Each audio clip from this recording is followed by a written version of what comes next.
একসময় ভারতের ঘুম হারাম করে দিয়েছিল বাংলাদেশের একজন সাধারণ প্রতিমন্ত্রী লুৎফর-জামান বাবর। এখন আবারও আলোচনায় উঠেছেন এই নামটি। কে সেই লুৎফর-জামান বাবর জানেন কি? হঠাৎ আলোচনায় সাবেক স্বরাষ্ট্র প্রতিমন্ত্রী লুৎফর-জামান বাবর। একসময় দুর্দান্ত প্রতাপশালী স্বরাষ্ট্র প্রতিমন্ত্রী লুৎফর-জামান বাবর 15 বছর ধরে কারাগারে। তাকে সর্বশেষ জনসম্মুখে দেখা গিয়েছে 2021 সালের অক্টোবরে দুদকের একটি মামলায় আদালতে হাজিরা দেওয়ার সময়। এখন তিনি কেরানীগঞ্জে ঢাকার কেন্দ্রীয় কারাগারে তার ফাঁসির রায়ের চূড়ান্ত নিষ্পত্তির প্রহার শুনছেন। কিছুদিন আগে ছাত্র আন্দোলনের কারণে বাংলাদেশে অস্থিরতা প্রসঙ্গে নোবেল বিজয়ী অর্থনীতিবিদ ডক্টর মোহাম্মদ ইউনুস বলেন, চলমান অবস্থা নিয়ন্ত্রণ না করা গেলে তা প্রতিবেশী মিয়ানমার সহ ভারতের 7 সিস্টার্সে ছড়িয়ে পড়তে পারে। অন্তর্বর্তী সরকারের ক্ষমতা নেওয়ার ঠিক আগ মুহূর্তে ভারতীয় সংবাদ মাধ্যম এনডিটিভিকে দেওয়া এক সাক্ষাৎকারে নোবেল বিজয়ী এই অধ্যাপক এই কথা বলেন। তার এই বক্তব্যের পরেই হঠাৎ করেই সামাজিক যোগাযোগ মাধ্যমে লুৎফর-জামান বাবরকে নিয়ে তুমুল আলোচনা এবং সমালোচনা শুরু হয়। তবে ডক্টর মোহাম্মদ ইউনুস যে 7 সিস্টার্সের কথা বলেছেন সেটা আসলে কি?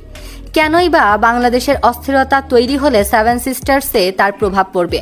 ভারতের অরুণাচল প্রদেশ, আসাম, ত্রিপুরা, নাগাল্যান্ড, মণিপুর, মিজোরাম ও মেঘালয়, এই 7 রাজ্যকে একত্রে 7 সিস্টার্স বলা হয়।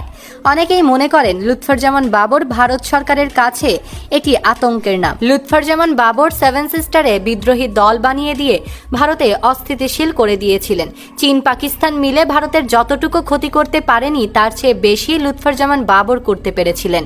2004 সালে তিনি 10 ট্রাক ভর্তি অস্ত্র, গোলাবারুদ, রকেটের লঞ্চার নিয়ে ভারতে পাঠাতে চেয়েছিলেন। তখন তারা নিজেদের দেশে গৃহযুদ্ধে অবতীর্ণ ছিল। অরুণাচল প্রদেশ, আসাম, ত্রিপুরা, নাগাল্যান্ড, মণিপুর, মিজোরাম ও মেঘালয় মূলত ভারতের থেকে আলাদা হতে চেয়েছিল।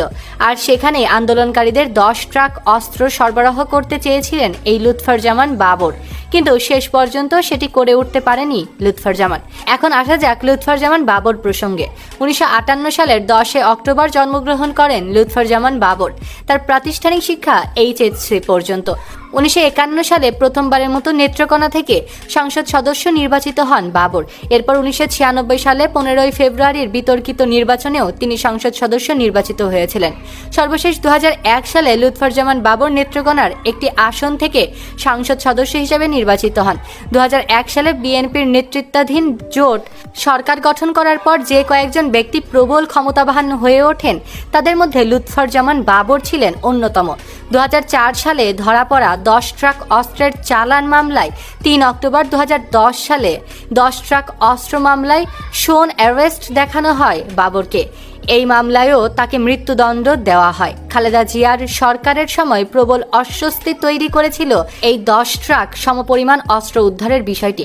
যেহেতু ভারতের বিপক্ষে ছিলেন বাবর, সেজন্য আবার নতুন করে তার ক্ষমতা এবং তার শাসন নিয়ে প্রশ্ন উঠেছে এবং তিনি আবারও ভাইরাল হয়েছেন। সৈকত আহমেদ নূর, সেলিব্রিটি লাইফলাইন।